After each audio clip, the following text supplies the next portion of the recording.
welcome to the Martin Bailey Photography Podcast. It's June 30, 2021, and this is episode 744. Not long after I started living in Tokyo, I reached for an old 50mm lens to find that the view it provided through the viewfinder was cloudy. I took the lens off and held it up to the light and could easily see that a large area of the inner lens elements was covered in grey-white mould. I took the lens to the camera store and it cost me as much as the lens did to get it refurbished and the mould removed. I can't remember exactly when it was, but my guess is around 2002 or 2003. At least before 2005, because I can't remember ever talking about this in my now 16-year-old podcast. Shortly after this, I bought my first humidity-controlled dry cabinet, which is still running perfectly well, after probably around 18 years of use. The reason I decided to talk about this today, though, is because the addition of my new microscopes got me thinking about humidity again, as they were sitting on my work table in my studio, and just entering the rainy season for this year, the humidity was gradually climbing. At first, I tried to figure out a configuration of my 18-year-old cabinet that would enable me to store my microscopes in that, but because it's a wide configuration with shelves that are fixed at both edges, there was no way for me to just make room on one side of the cabinet. After a few weeks thinking about what to do, I decided that the best option was going to be to buy a new cabinet with a shelf configuration that would help me to store both of my microscopes and hopefully all of my camera gear. I've downsized a lot over the last few years and no longer have the large 200 to 400mm lens to store, which was the last lens that required the wide configuration of my old double-sided cabinet. So I initially toyed with the idea of just using the one new cabinet, but then I started to think about my options for storing the chemicals and other supporting apparatus that I've acquired over the last month or so as I got into microphotography. And I figured I'd store that in my old cabinet. So now I've got both of them side by side in the corner of my studio. I'm happier with this decision as the original cabinet was not broken and will probably give me at least a few more years of loyal dryness, if not longer. To put things into perspective, Tokyo rarely goes below 40% humidity, but when it does, it's generally not for long, and usually during the winter months. The average humidity for December through February is about 48%. It climbs to an average of 63% in April, then a little higher in May, and hovers just below 80% from June until September, 70% in October, and back down to 60% in November. I've heard that you need to start thinking about protecting optics if your gear will be stored in 60% humidity or higher for prolonged periods. If you live in a country where people generally keep air conditioning on in all rooms during the more humid months, or you live in a predominantly much drier climate, you really don't have anything to worry about. The exception to that would be, for example, if you tend to leave your camera gear in a camera bag and you get the bag wet, either through rain or perspiration, and just leave it to dry with your gear inside. That's looking for trouble. If your bag is wet, take your gear out and put it in a dry place and allow your bag to dry, generally leaving the gear compartment and any pockets open. I'd also recommend keeping some silica gel pouches inside if you are in a borderline climate. If you know that you are not in any danger of suffering from mold due to humidity and you have anything better to do, you can probably stop listening around now.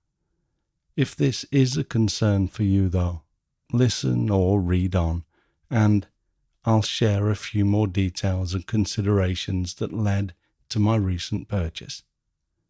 The first thing I found with interest when I started looking for my recent dry cabinet was that there is a new kid on the block. When I bought my first cabinet, the market was relatively restricted, and my first cabinet has a logo on it that says Dry Cabby, and was made by a company called Tolihan Corporation. They are still in business, but their prices are considerably higher than the company that I bought my new cabinet from. Spec-wise, they're very similar, with a few nice added details in my new cabinet, which made the decision to defect quite easy. The size of dry cabinets is graded by their volume in litres. Both my first and my recently purchased cabinet are 155 litre models. The 155 litre wide cabinet from Dry Cabby is now listed at $680 at the current exchange rate, and my new cabinet cost me just $450. For domestic listeners here in Japan, that's 75,350 yen and 49,805 yen respectively. The new cabinet is branded here in Japan as Hokuto from the Avex group, but they seem to be branded differently in other countries, and I've not been able to find out if the ones that I've found on Amazon.com are from the same manufacturer, but other than the brand name, they look identical, so I'll provide some links later. I ordered the HP-155EX directly from the manufacturer, and it arrived 2 days later, boxed up as you can see in the photo on the left of the two that I've posted on the blog at this point. Note that if you are listening on a device that enables you to see chapter images, you can see the images now. If not, please go to the blog at mbp.ac/744 to follow along. I was able to carry this box up my stairs myself, but it's a good weight at 25.5 kilograms or 56 pounds. So keep in mind that you may need some help with this if you ever buy a cabinet as large as this. Rather than trying to pull the cabinet out of the box or laying it down, I decided to cut the box down both of the two front corners that you see, and then peeled that front face away to get access to the cabinet. There was a layer of polystyrene on each edge and corner braces to keep it protected in transit. Having removed the packaging, I walked the cabinet out of the box and removed the final polythene bag that it was in to reveal the shiny new cabinet. Before we look at how I stocked the new cabinet, to the right of the two photos on the blog, you can see my old Dry Cabby while it still contained my camera gear. As you can see, it's not completely full since my downsizing, and this was why initially I tried to move everything to the bottom section of the new HP 155EX. I had carefully measured my two microscopes together to ensure that they would fit into the top compartment of the HP 155EX, and they did, as you can see in the next photo. I removed both of the trays from this top section and found initially that the metal flap that the magnets on the door attached to actually prevent me from simply sliding my microscopes straight in vertically. I have to tilt them down and forwards and ensure that the camera port is inside the cabinet before writing them vertically and positioning them next to each other in the cabinet. I also actually still place their covers on for extra protection from dust when I'm not using them for a few days. Also note the fancy LED lights on the right side of the cabinet. These help to see what's in the cabinet to a degree, so they're more than a marketing gimmick that I'd actually initially expected them to be. In the next photograph, you can see the bottom compartment of the cabinet. The top compartment is about 2/3 the height of the bottom section. The thing that I really like about the new cabinet is that the shelves all pull out pretty much completely, allowing me to place lenses behind each other rather than simply having one lens on each row, which is how I used my dry cabbie. This really helps to place your gear very efficiently, though the two lens feet on my macro lenses take up an extra row, and I'll try to figure out what to do about this at some point.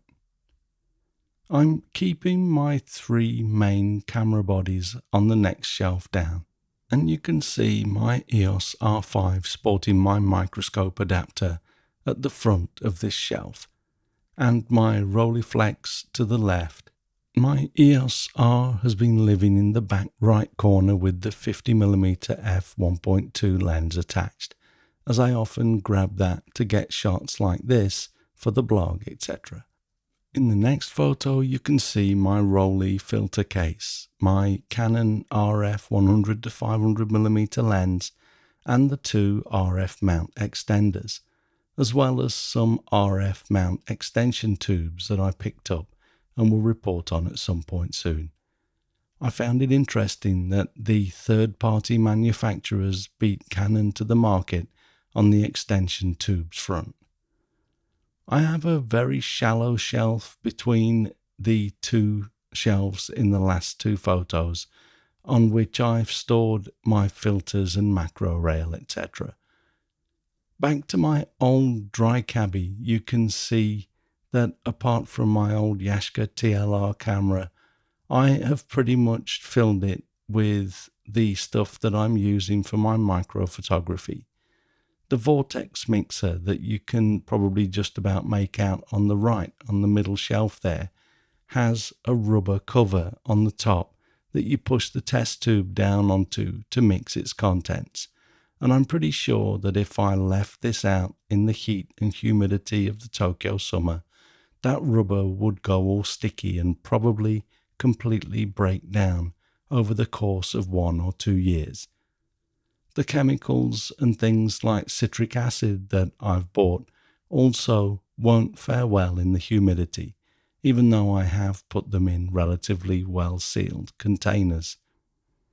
Here also is a photo of the control panel and hygrostat that is positioned in the top right corner of the HP 155EX cabinet.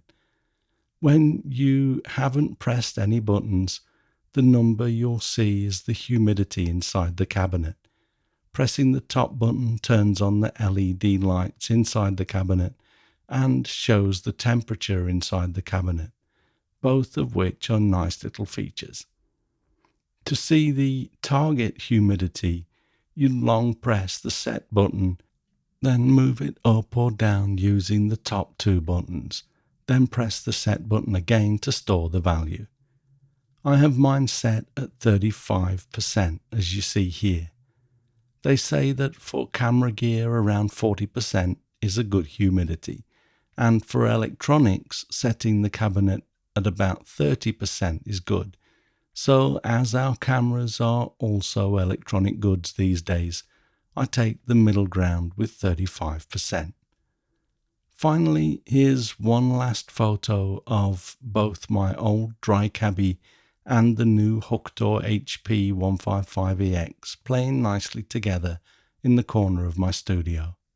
I feel much better with the humidity setting in for the summer now that my microscopes are inside this new cabinet, and it's also helped me to clear away my work table of all of the micro photography gadgets that have found their way into my studio, mostly during May before I went down Periscope to create my new MVP Fine Art Border Tools plugin for Photoshop that I talked about in the previous episode. I've peered into the microscopes a few times and actually watched something that looked like a very small damselfly shed its exoskeleton with my stereo microscope one morning last week, which was fascinating. Also, if you're wondering why I left the shorter cabinet in the corner rather than switching it out for the taller one, that's because a strong earthquake could cause the taller cabinet to completely topple over if it was in the corner, because there's nothing in front of it to stop it. Where it is, though, you can see the corner of my desk in the bottom corner of the photo. That might stop the cabinet from toppling over completely if I'm lucky. Of course, it would all depend on the direction of the shaking, and a quake strong enough to topple over that cabinet would probably be pretty devastating anyway.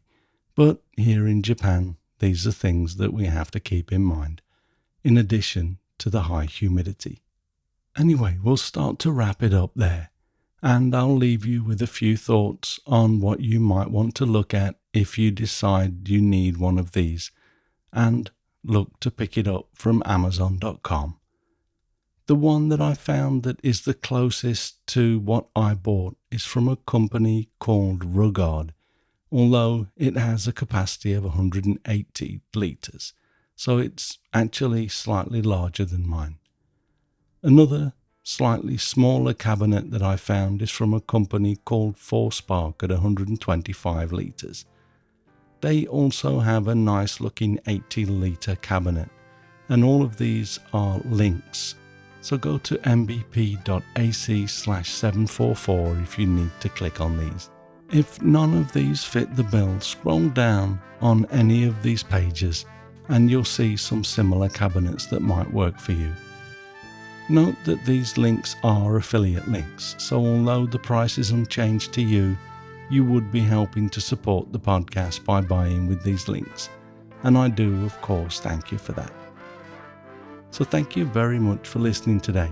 If you enjoy this podcast, please share a link with your friends. Subscribe in iTunes or your favourite podcast program to ensure uninterrupted delivery. If you have a moment to rate the podcast or leave us a review in iTunes, that helps to keep us relevant in the huge number of podcasts out there now. You can find me on Instagram, Facebook, Twitter and LinkedIn, and links to everything that I'm up to are at martinbaileyphotography.com, so do drop by and take a look. I'll be back next week with another episode, but in the meantime, you take care and have a great week, whatever you're doing. Bye bye.